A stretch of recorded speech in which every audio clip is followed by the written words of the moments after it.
Next है centre of mass.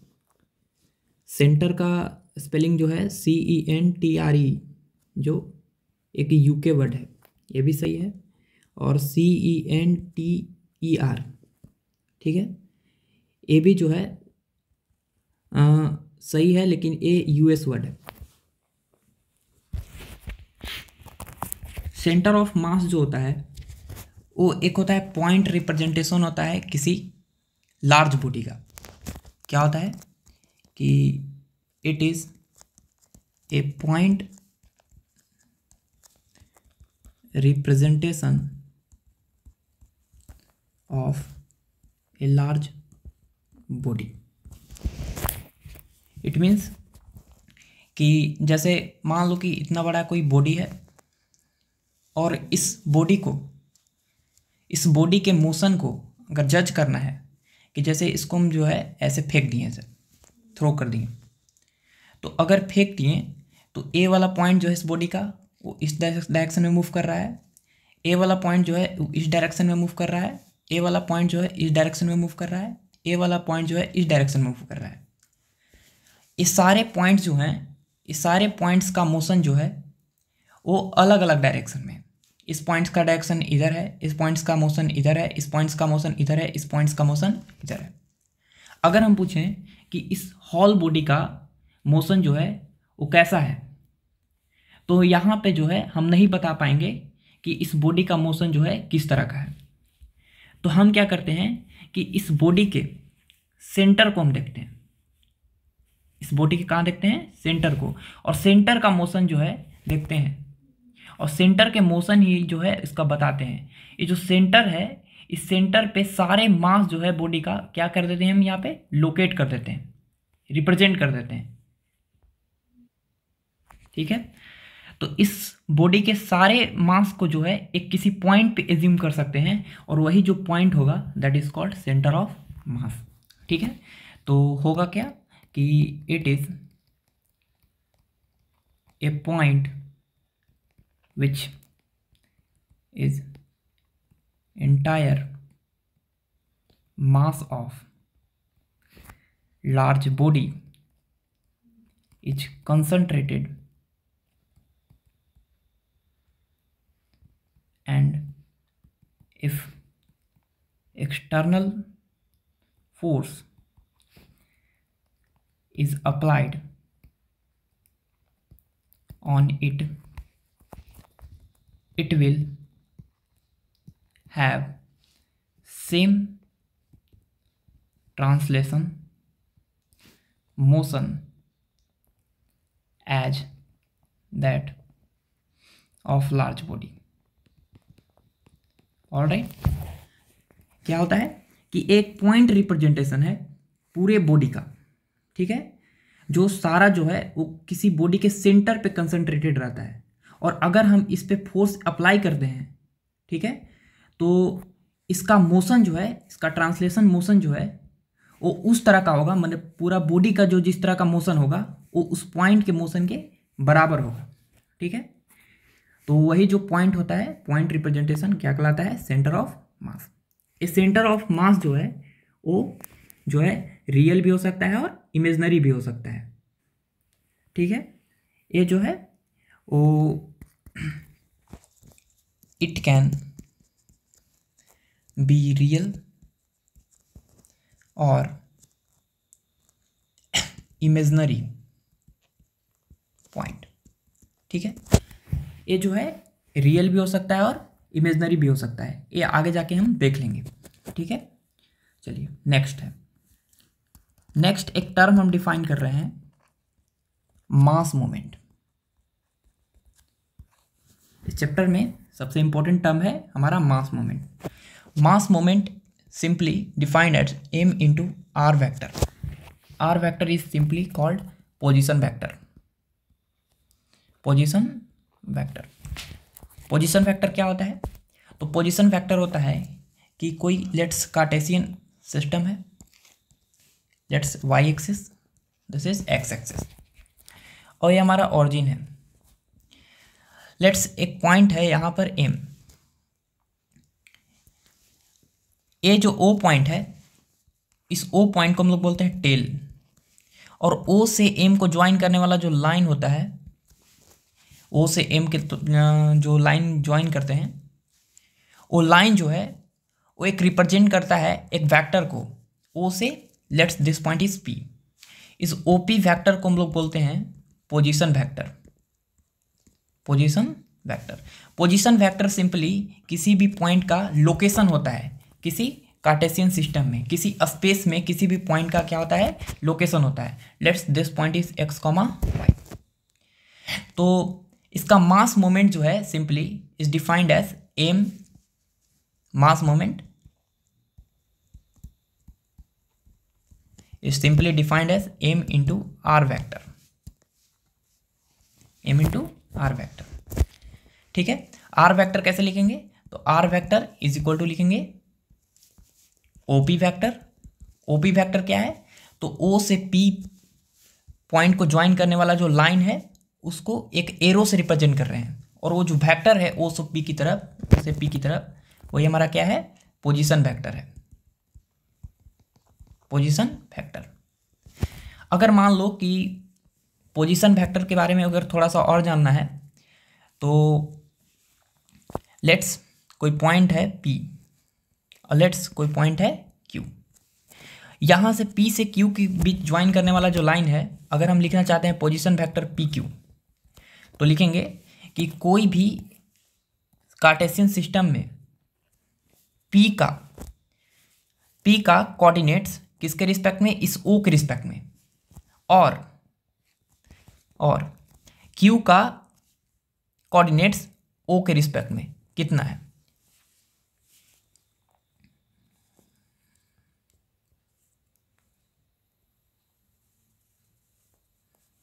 Sorry,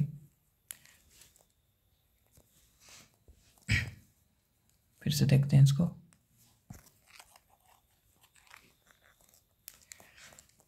let's मान लीजिए कि ए एक वाई एक्सिस है, ए एक्स एक्स एक्सिस है।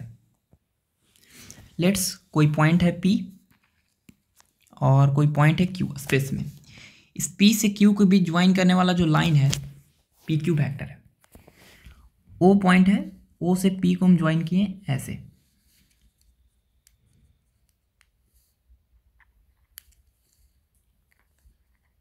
ऐसे, ये P पॉइंट है, और O से Q पॉइंट को ज्वाइन किए ऐसे।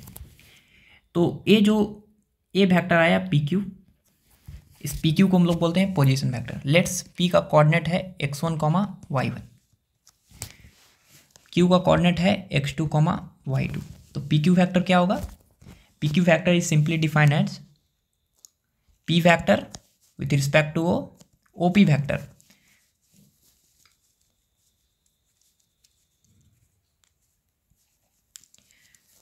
PQ vector is defined as OQ vector minus OP vector. OQ vector minus OP vector is simply defined as OQ vector.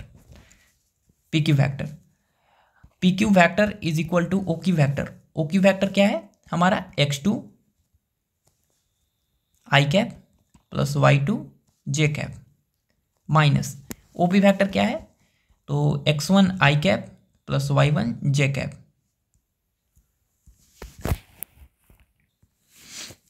y2 x1 i cap y1 j cap. PQ vector is equal to क्या हो जाएगा, x2 minus x1 i cap plus y2 minus y1 j cap. तो ये हमारा हो गया position vector PQ। तो PQ vector अगर हम लिख रहे हैं ऐसे, P से Q के वेक्टर डिफाइन कर रहे हैं, तो सिंपली लिख देंगे Q vector minus P vector, किसके रिस्पेक्ट में, O के रिस्पेक्ट में। ये था हमारा पोजीशन वेक्टर के बारे में। हम तो मास मोमेंट पढ़ा रहे थे, तो मास मोमेंट सिंपली क्या हुआ कि किसी भी मास जो है, किसी भी ऑब्जेक्ट है, उसका लोकेशन किसी भी कार्टेशियन सिस्टम में क्या है। ठीक है, नेक्स्ट है, आगे है कि मास मोमेंट का यूनिट क्या होगा। तो मास मोमेंट क्या था, मास मोमेंट था हमारा m इंटू आर वैक्टर। तो यूनिट हमारा क्या हो जाएगा, मास का केजी, और पोजीशन वेक्टर हमारे साथ मीटर होगा, केजी मीटर। ठीक है। चलिए, डायमेंशन क्या होगा? तो डायमेंशन होगा हमारा केजी का कैपिटल एम होता है, डिस्टेंस का एल होता है, तो डायमेंशन एम इंटू एल हो गया। अब कोस ए वेक्टर क्वांटिटी है, वेक्टर क्वांटिटी, ऑलराइट। डायरेक्शन किधर होगा? तो डायरेक्शन होगा, वेक्टर क्वांटिटी है तो उसके पास मैग्नीट्यूड भी होता है, साथ ही साथ डायरेक्शन होता है। तो डायरेक्शन जो है किधर होगा? तो मास मोमेंट कैसे डिफाइन किए थे? एक पॉइंट था एम मास का, और इस लेट्स पॉइंट एम पी था और ये ओ था, तो ओ से पी की तरफ जो है ऐसे हम ज्वाइन किए थे, तो आया था ओ से पी की तरफ वेक्टर आया था। तो ओ जो है हमारा, इसको बोलते हैं ओ को टेल। टेल जो है वहाँ पे रहेगा ऑब्जर्वर। ऑब्जर्वर जो है इस एम मास को क्या करेगा? देखेगा, ऑब्जर्व करेगा। और ये पी जो है, पी पॉइंट पे मास रहेगा, इसको बोलते हैं हेड। हेड पे क्या रहेगा? हमारा ऑब्जेक्ट। तो इसका जो डायरेक्शन होगा वो होगा हमारा टेल टू हेड, ठीक है ना। टेल टू क्या होगा? हेड होगा, ठीक है ना। या इसको ऐसे बोल सकते हैं एलोंग ओपी वेक्टर, या along R vector, along R vector, या ऐसे भी बोल सकते हैं टेल टू हेड बोल सकते हैं, ठीक है। चलिए, ये था हमारा मास मोमेंट के बारे में। चलिए, चलो नेक्स्ट है सेंटर ऑफ मास में हम बता दें कि किसी भी ऑब्जेक्ट का जो पॉइंट रिप्रेजेंटेशन होता है हमारा सेंटर ऑफ मास। अब हम जो है सेंटर ऑफ मास जो है किसी सिस्टम का जो है देखने वाले हैं। तो हेडिंग लगाइए, centre of mass of A system, ठीक है। Centre of mass of A system. तो सिस्टम का जो है, सिस्टम दो तरह का होगा। या तो सिस्टम जो है वो डिस्क्रीट पार्टिकल से मिलके बनता है, या सिस्टम जो है वो कंटिन्यूअस बॉडी से मिलके बनता है। तो सिस्टम जो है, इसके कारण दो ठो हम सेंटर ऑफ मास डिफाइन करेंगे। Centre of mass of A system of discrete particles. Discrete particles मतलब छोटे छोटे पार्टिकल जो हैं अलग अलग रहेंगे। जैसे मान लीजिए कि यहाँ पे कोई कार्टेशियन सिस्टम है, ऐसे कार्टेशियन सिस्टम है, ये हमारा ऑरिजिन है, ये हमारा वाई एक्सिस है, ये हमारा एक्स एक्सिस है, और let's this axis is Z axis, बाहर की तरफ आते हुए, ठीक है। यहाँ पे मान लो कि यहाँ पर एक मास है m1 जो O पॉइंट से r1 डिस्टेंस दूर है। यहाँ से r2 डिस्टेंस दूर एक और पॉइंट है m2। इससे r3 डिस्टेंस दूर जो है एक और मास है m3, ठीक है। इससे r4 डिस्टेंस दूर एक और मास है, लेट्स m4। और ऐसे करते करते करते करते बहुत सारे मास हैं, लेट्स इससे rn डिस्टेंस दूर एक और मास है, लेट्स mn। ये सारे m1 m2 m3 m4 m5 dot dot mn बहुत सारे मासेस जो हैं इस सिस्टम में हैं। अब इन सिस्टम का अगर हम जो है सेंटर ऑफ मास निकालना चाहें, इस सारे मास का एक सेंटर कहाँ पे ज्यूम करें? इस पूरे मास के जगह पे, ये पूरे मास जो है पूरे ऑब्जेक्ट के जगह पे कहाँ पे जो है उस पॉइंट को हम लोकेट करें, वो पॉइंट जो है हमारा क्या कहलाता है? सेंटर ऑफ मास। वो कहाँ पर होगा? तो मान लेते हैं कि m1 m2 m3 m4 dot dot dot mn सारा का जो है एक सेंटर जो है एक पॉइंट आता है, लेट्स यहाँ पर, ठीक है, जो r डिस्टेंस दूर है, इसी को बोलते हैं r सेंटर ऑफ मास। यहाँ पर है हमारा सारा पॉइंट का। ये सारे मासेस जो हैं, सारे डिस्क्रीट पार्टिकल्स जो हैं, उस सारे डिस्क्रीट पार्टिकल्स का जो सेंटर है वो कहाँ पर है? यहाँ पर है। अब ये जो कोऑर्डिनेट होता है वो कितना होता है? तो एक कोऑर्डिनेट जो होता है वो होता है r centre of mass equal to होता है simply summation of mass moment, summation of mass moment, summation of mass moment upon summation of mass, summation of mass moment upon summation of mass. Simply एक formula आता है। अब summation of mass moment तो हम बता चुके थे कि m इंटू आर वैक्टर। तो समीशन ऑफ मास मोमेंट अगर हम जो जानना है तो क्या था, m इंटू आर वैक्टर। तो m1 मास का मास मोमेंट क्या होगा, m1 into R one vector. m2 mass का मास मोमेंट क्या होगा, m2 into R two vector. m3 mass का मास मोमेंट क्या होगा, m3 into R three vector. और इसी तरह सो ऑन। mn मास का मास मोमेंट क्या होगा, mn into R N vector. तो समीशन ऑफ मास मोमेंट क्या होगा, सिंपली तो होगा m1 into R one plus m2 into R two plus m3 into R three और प्लस चलते करते ऐड करते करते mn into R N upon summation of mass. Summation of mass क्या है, m1 plus m2 plus m3 plus करते करते करते सारे मासेस को हम जोड़ देंगे, वही हमारा होगा क्या होगा, सेंटर ऑफ मास होगा। तो ये था हमारा सेंटर ऑफ मास का फॉर्मूला। ठीक है, इसको एक तरीके से और लिख सकते हैं, R centre of mass equal to सारे मासेस को ऐड करने का तरीका होता है सिग्मा। क्या होता है, सिग्मा।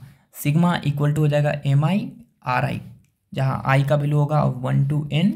आई का वैल्यू पहले 1 पुट करेंगे, आई का वैल्यू 1 तो m1 r1, फिर सिग्मा, सिग्मा का मतलब होता है सम, प्लस 2 पुट करेंगे m2 r2 plus m3 r3 upon last में पुट करेंगे यहाँ n by R N upon sigma M आई।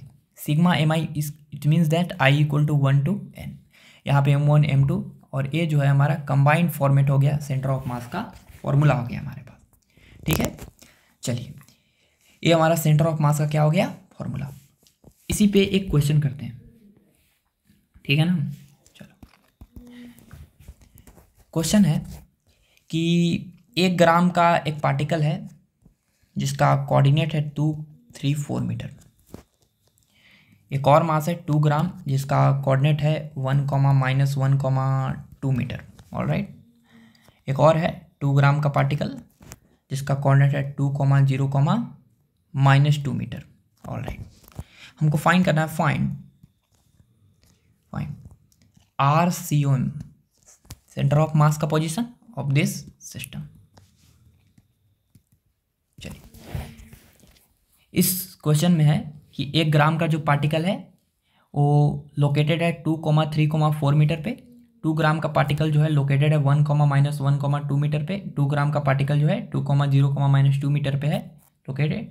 तो हमको इस तीनों मासेस का जो सिस्टम है उसका सेंटर ऑफ मास फाइंड करना है। करते हैं, पहले हमें एक ऐसा ही रफ फिगर बना लेंगे। यहाँ पे वाई एक्सिस हो गया, एक्स एक्सिस हो गया, अभी हमारा जेड एक्सिस हो गया। लेट्स कोई पॉइंट है 2, 3, 4 जो आर्बिट्ररी हम यहाँ पे ड्रॉ कर ले रहे हैं। लेट्स 2, 3, 4 यहाँ पे 2 ग्राम का पार्टिकल जो है पड़ा हुआ है। एक और मास है 2 ग्राम का 1 ग्राम का पार्टिकल है।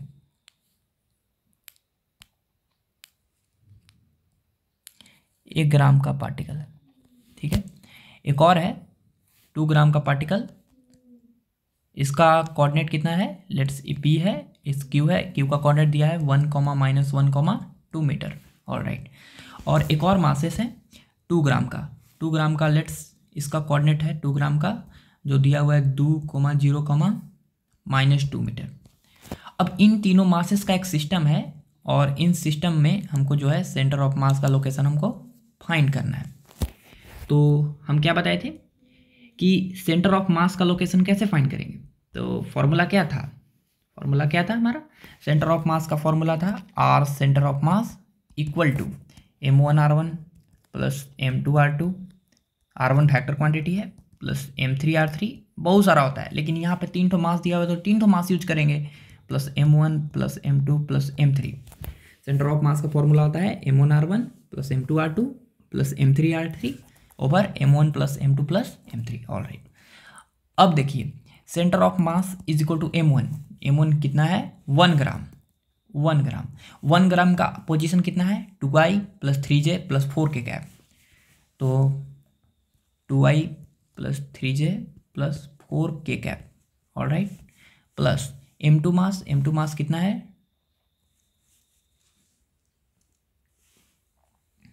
m2 मास कितना है, m2 मास है 2 ग्राम इंटू कितना coordinate i -j plus 2k और प्लस एक और है 2 ग्राम का पार्टिकल जिसका लोकेशन है 2i + 0j - 2k cap upon m1 + m2 + m3, तो 1 ग्राम + 2 ग्राम + 2 ग्राम। ऑल राइट, तो सेंटर ऑफ मास कितना हो जाएगा बताइए। तो 2i + 3j + 4k। देखिए ऊपर ग्राम ग्राम ग्राम ऐड होगा तो ऊपर ग्राम मीटर आएगा, नीचे भी ग्राम है, ग्राम से gram cancel, centre of mass का पोजीशन का यूनिट आएगा मीटर में। ऑल राइट, तो 2 में 1 से मल्टीप्लाई करेंगे तो कितना हो जाएगा 2 - 2j cap 2i cap - 2j cap + 2 × 2 = 4k cap और + 2 × 2 = 4i कैप और 0 हो जाएगा और - 2 × 2 = 4k कैप अपॉन 2 × 2 = 4 × 1 = 5। ऊपर आएगा ऑफकोर्स ग्राम मीटर में, नीचे आएगा ग्राम में, ग्राम से ग्राम कैंसिल, हमारा आंसर आएगा मीटर में। तो कितना हो जाएगा, आई कैप वाला को एक साथ ऐड करते हैं 2i और 2i 4i और 4i 8i, तो हमारा क्या हो जाएगा 8i + 3j और 3j में से 2j गया को j प्लस k वाला 4k 8k में से 4 किया गया था cos 4k, अब कौन कितना 5। तो हमारे पास सेंटर ऑफ मास का पोजीशन आ गया। ये था हमारा वेक्टर फॉर्मेट में, कोऑर्डिनेट सिस्टम में इतना है तो 8/5 1/5 4/5, ये हो गया हमारा सेंटर ऑफ मास का पोजीशन। चलिए समझ में आया। तो ये जो हमारा इसका सेंटर ऑफ मास बनेगा वो बनेगा कहाँ पे बनेगा, सेंटर ऑफ मास का पोजीशन वो बनेगा 8/5 1/5 4/5। ऑल राइट, चलो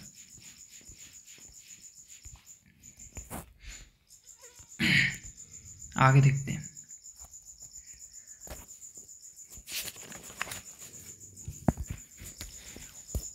यहाँ पर फॉर्मूला अगर सेंटर ऑफ मास का एक्सटेंड करें तो RCM का फॉर्मूला बताया sigma MI/RI upon sigma MI। यहाँ पे I = 1 to n, यहाँ पे I = 1 to n। तो RCM जो है वो 3 डायरेक्शन में हो सकता है, 3D हो सकता है, 2D हो सकता है, 1D हो सकता है, वो डिपेंड करेगा कि बॉडी किस तरह का है। तो हम जो है सिंपली जनरल फार्मूला अगर डिफाइन करना चाहते हैं तो अगर x y z तीनों कोऑर्डिनेट में आएगा, अगर x नहीं भी होगा तो y और z होगा, y और z नहीं भी होगा तो x होगा, ऐसे ऐसे जो है तीनों कोऑर्डिनेट्स हो सकता है। तो x कोऑर्डिनेट के लिए अगर हमको x सेंटर ऑफ मास निकालना है तो x centre of mass simply क्या हो जाएगा, तो r1 के जगह पे सिर्फ x1 होगा, x सेंटर ऑफ मास मतलब सिर्फ x1, y सेंटर ऑफ मास मतलब y1, z सेंटर ऑफ मास मतलब z। तो अगर x सेंटर ऑफ मास लिखना है तो m1 r1 की जगह पे सिर्फ क्या लिखेंगे x1 plus m2 x2 plus m3 x3 और प्लस करते करते करते mn xn by summation of mass m1 plus m2 plus m3 plus so on add करते जाएंगे। इसी को जनरलाइज फॉर्मेट में लिखना है तो सिग्मा लिख देंगे mi/xi अपॉन सिग्मा mi। ठीक है, ये हो गया एक सेंटर ऑफ मास हो गया। वाई सेंटर ऑफ मास लिखना है तो उसी तरह लिखेंगे m1y1 plus m2y2 plus m3y3 और प्लस करते करते सो ऑन अपॉन लिखेंगे m1 plus m2 plus m3 plus करते करते उसी तरह इसको अगर जनरलाइज फॉर्मेट लिखा है तो लिखेंगे sigma mi/yi upon sigma mi। ठीक है, यहाँ पे लिमिट लिख लेंगे i = 1 to n। यहाँ पे सिग्मा i का वैल्यू पहले 1 पुट करेंगे तो m1 आएगा फिर y1 आएगा, समीशन का मतलब होता है सम ऐड, प्लस फिर 2 पुट करेंगे तो m2 आएगा प्लस y2 आएगा, प्लस ऐसे करते करते जो है n तक ऐड करना है तो लास्ट में आएगा mn और फिर लाएगा yn। उस तरह नीचे जो है i = 1 to n तक वैसे ही पुट करना है। उस तरह जेड सेंटर ऑफ मास भी आप लिख सकते हैं, कैसे लिखेंगे m1z1 plus m2z2 plus m3z3 और प्लस करते करते mnzn upon summation of masses तो m1 plus m2 plus m3 plus so on. इसको भी हम जनरलाइज फॉर्म में लिखेंगे sigma mi/zi upon sigma mi आप समझ गए होंगे, I equal to 1 to n, I equal to 1 to n। ठीक है, तो ये था हमारा सेंटर ऑफ मास का simple general formula, X centre of mass, Y centre of mass और जेड सेंटर ऑफ मास। ठीक है,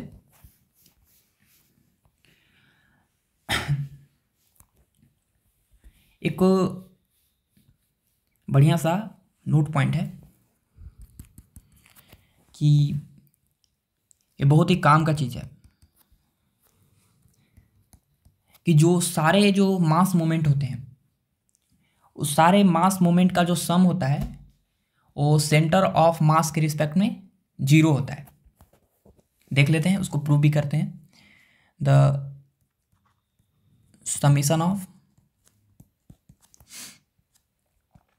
मास moments with respect to center of mass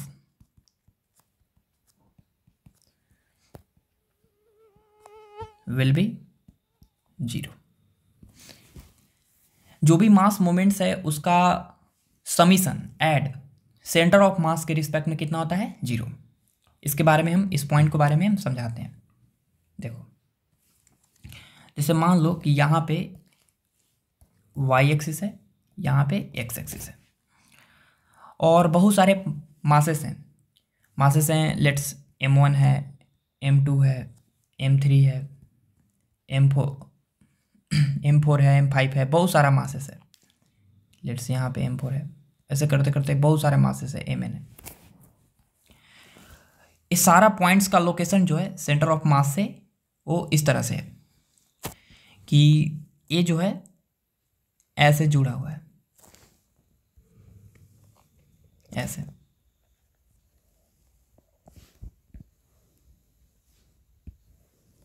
ऐसे इस सारा पॉइंट्स का लोकेशन जो है वो पॉइंट से इस तरह से है सारा मास का।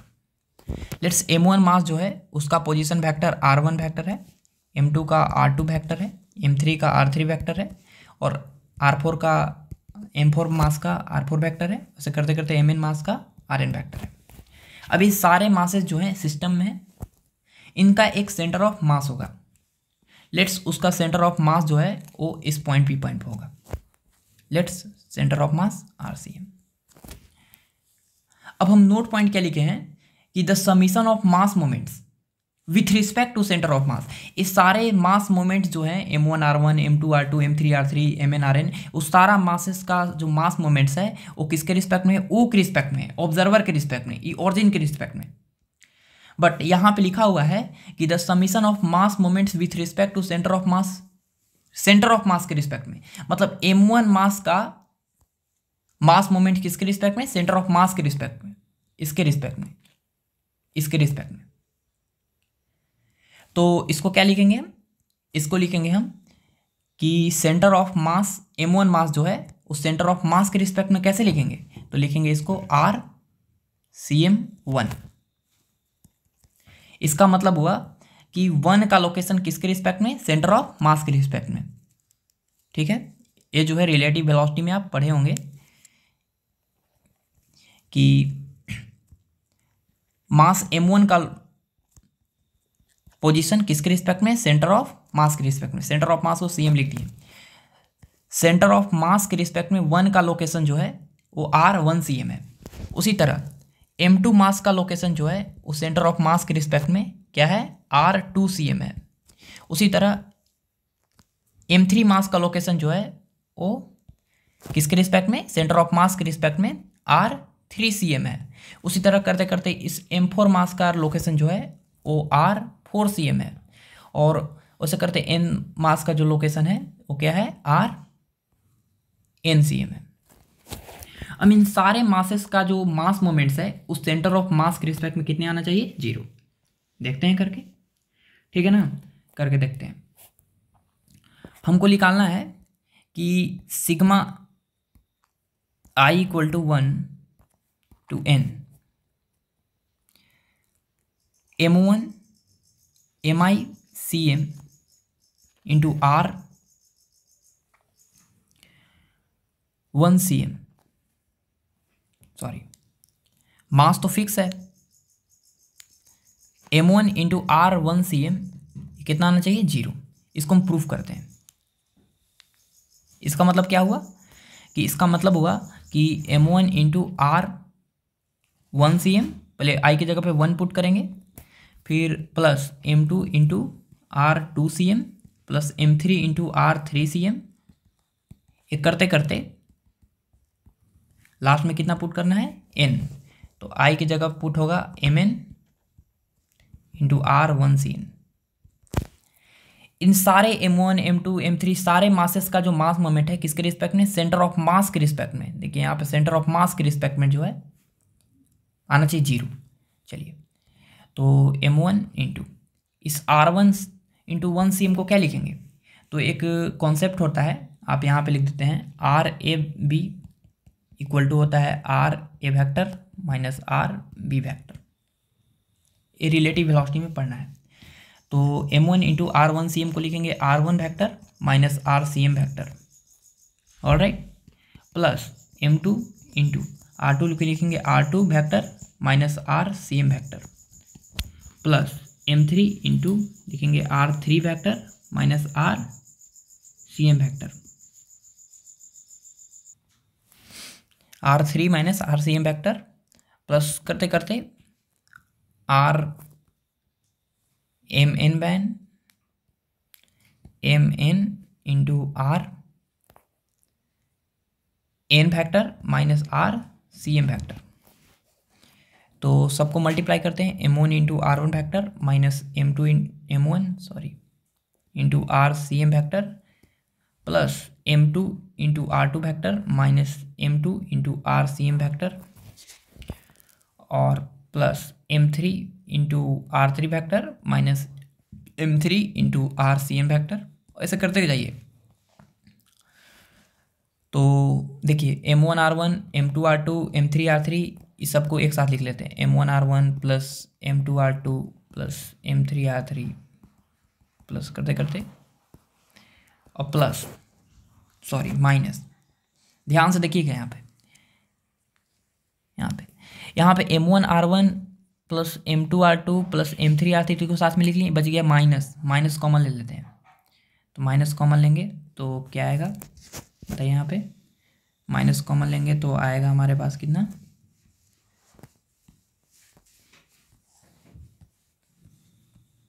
माइनस कॉमन लेंगे तो आएगा माइनस। यहाँ पे RCM सब में कॉमन है, तो क्यों ना RCM कॉमन ले लेते हैं। तो RCM यहाँ पे हम कॉमन लेंगे तो आएगा M1 plus M2 plus M3 plus so on. अब यहाँ पे देखो M1 R1 plus M2 R2 plus M3 R3 ये सो ऑन है, और यहाँ पर M1 R1 plus M2 R2 एक बार फिर से लिख लेते हैं प्लस M3 R3 करते करते। अब माइनस RCM हम पढ़े हैं, क्या था RCM का फॉर्मूला पढ़े थे कि समीशन ऑफ मास मोमेंट। तो M1 R1 plus M2 R2 plus M3 R3 plus Mn Rn by कितना M1 plus M2 plus M3 plus dot Mn multiply, ये भी मल्टीप्लाई करना है, यहाँ पे मल्टीप्लाई करना है। देखो यहाँ पे मल्टीप्लाई करेंगे कितना M1 plus M2 plus M3 plus dot Mn। देखो ए वाला नीचे और ए वाला कट गया ऊपर नीचे, और देखो ए वाला में से ए वाला जाएगा तो शून्य हो जाएगा। मतलब यहाँ पे यही तो हम प्रूफ करना चाहते थे कि सारे मासेस जो हैं उन सारे मासेस का जो पोजीशन है उसका मास मोमेंट किसके रिस्पेक्ट में, सेंटर ऑफ मास के रिस्पेक्ट में कितना होगा, 0 होगा। देखो आया कि नहीं, हाँ बिल्कुल आया। चलो क्लियर हो गया। यहाँ पे एक कॉन्सेप्ट देखते हैं जो बहुत काम का चीज़ है। एक बात और याद रखिएगा कि जो M1 R1 जो है उसका CM MI RI और sigma I equal to 1 to N, ये जीरो नहीं है, जीरो वेक्टर है। जीरो जो है इसको बोलते हैं नल वेक्टर, ठीक है, वेक्टर चैप्टर में पढ़ेंगे। जीरो नहीं होता है, जीरो वेक्टर होता है। ऐसे बोलचाल के भाषा में जीरो बोल देते हैं, बट जीरो वेक्टर होता है, ठीक है। तो पीछे जो है हम देख लिए कि सेंटर ऑफ मास क्या होता है, फिर सेंटर ऑफ मास जो है डिस्क्रीट पार्टिकल्स के लिए कैसे होता है, और भी आगे बढ़ाते। ठीक है, तो इसके बाद जो है आगे हम पढ़ेंगे next topic, centre of mass of 2 point masses, कि 2 ठो पॉइंट मासेस जो है उसके कारण सेंटर ऑफ मास किस तरह से होता है। इतना जो है रिवाइज कीजिए।